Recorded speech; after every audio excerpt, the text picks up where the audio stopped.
Hello everyone, আমার রান্নাঘরে আপনাদের স্বাগত। আজ আমি বানিয়ে নেব স্পেশাল মটন কষা। প্রথমে মাংসটা ভালো করে ধুয়ে ম্যারিনেট করে নেব। তো তার জন্য দিয়ে দিচ্ছি এখানে নুন, হলুদ গুঁড়ো,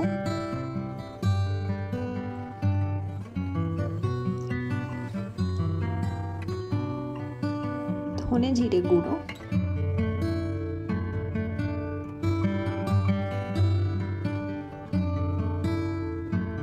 আর দিয়ে দিচ্ছি একদম সামান্য লঙ্কা গুঁড়ো। এবার ভালো করে মাংসটা আমি মাখিয়ে রেখে দেব 24 ঘন্টার জন্য। এখানে 500 মতন মাটন আছে। আমি 24 ঘন্টার জন্য রেখেছিলাম। আপনাদের হাতে সময় না থাকলে রান্না শুরু করার আগে 1 ঘন্টা বা আধ ঘন্টা আগে মাংসটা ম্যারিনেট করে রাখলে বেশি ভালো হয়। আপনারা অবশ্যই আমার চ্যানেলটিকে সাবস্ক্রাইব করে দেবেন আর ভিডিওগুলো একটু লাইক করে দেবেন। আমি এখানে নিয়ে নিয়েছি রসুন বাটা, কাঁচা লঙ্কা, পেঁপে বাটা আর আদা বাটা। কড়াইতে সর্ষের তেল দিয়ে তার মধ্যে দিয়ে দিয়েছি 2টো তেজপাতা আর 2টো বড় এলাচ। তারপর প্রথমেই দিয়ে দেব রসুন বাটা। রসুন বাটাটা ভালো করে একটু নেড়ে চেড়ে নেওয়া যাতে রসুনের যে কাঁচা গন্ধটা সেটা চলে যায়।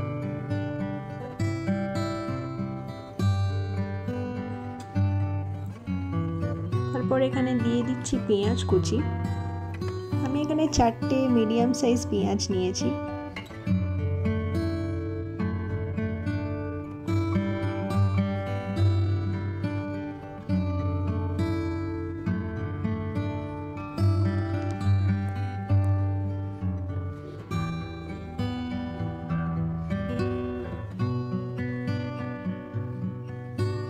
পেঁয়াজটা আমি হালকা করে ভেজে নেব।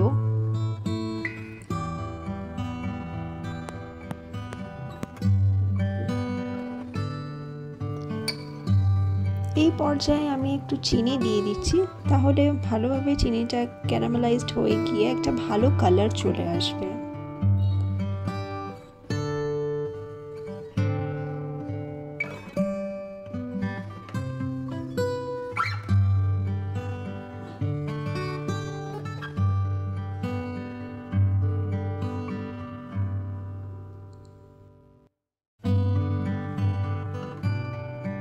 এখন আমি বাকি রসুন বাটাটা আর আদা বাটাটা দিয়ে দেব, দিয়ে ভালো করে একটু নেড়ে নেব।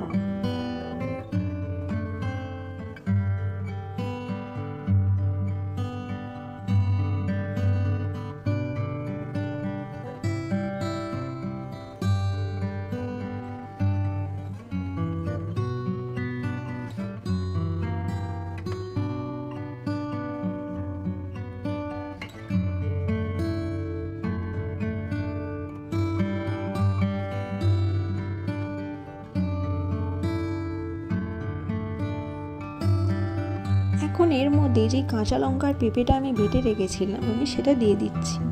মাটনে পেঁপে দিয়ে রান্না করলে স্বাদ দ্বিগুণ বেড়ে যায়। আপনারা চাইলে দিতেও পারেন, যদি ভালো না লাগে তাহলে এটা স্কিপ করে যেতে পারেন।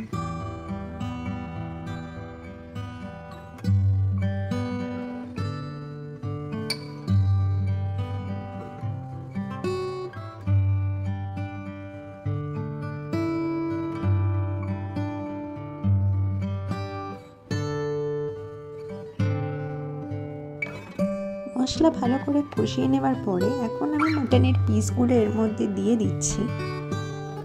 মাটনের পিসগুলো দিয়ে ভালো করে আমি কষিয়ে নেব।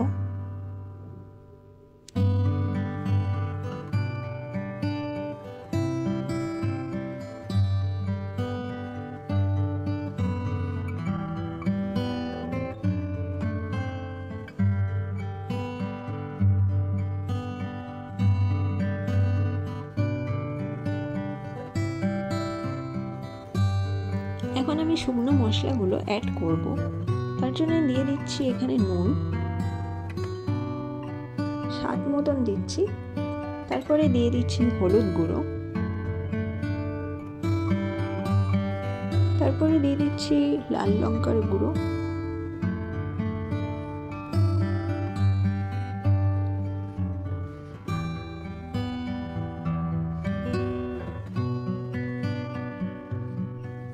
দিয়ে দিচ্ছি ধনে জিরে গুঁড়ো,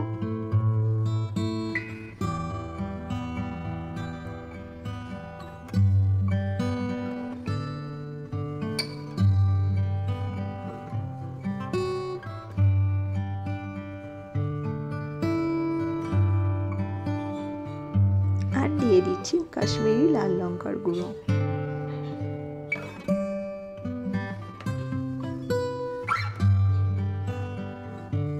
সামান্য একটু জল দিয়ে দিচ্ছি যাতে মশলাটা লেগে না যায়। আর এখানে দিয়ে দিচ্ছি একটুখানি মিট মশলা।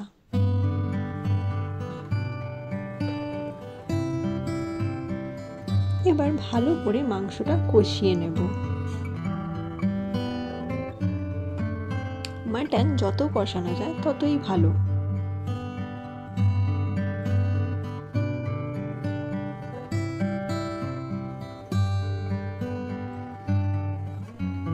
কষানো হয়ে গেছে, এখন দিয়ে দেবো টক দই।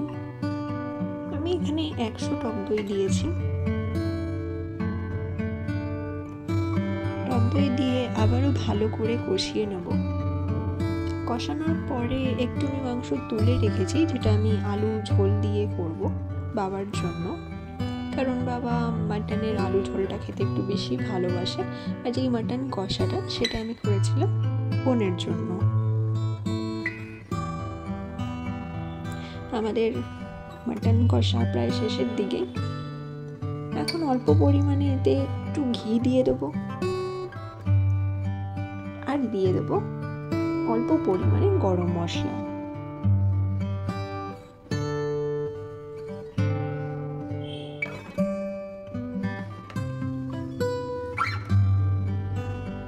হালকা নেড়ে নেব। তৈরি আমাদের মটন কষা।